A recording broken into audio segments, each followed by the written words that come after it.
একটা নারী পুরুষ বৈবাহিক ভাবে, মানে আপনি আমি যারা বিবাহিত, আপনি আমি ওয়াইফের সাথে সহবাস করলে 100 বার করলে মানব দেহে যে ক্ষতি না হয়, একটা ইয়াং পুরুষ আল্লাহর কোন বান্দা বান্দি যদি একবার হস্তমৈথুন করে 100 বার সহবাস করলে যে ক্ষতি মানব দেহে না হয়, তার চেয়ে বেশি ক্ষতি আল্লাহর ওই বান্দা বান্দির হয়ে যায়। নাউজুবিল্লাহ।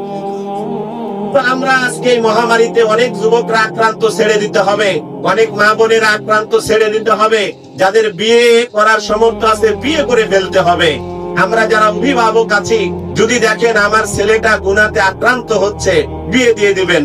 আমার মেয়েটা গুনার সাথে আক্রান্ত হয়ে যাচ্ছে, বিয়ে দিয়ে দিবেন। কারণ আল্লাহ বলছেন যারা হত্যাকাণ্ড আর জিনার সাথে সম্পৃক্ত থাকবে, আমি আল্লাহ কয় গুণ শাস্তি দেব, কয় গুণ শাস্তি দেব।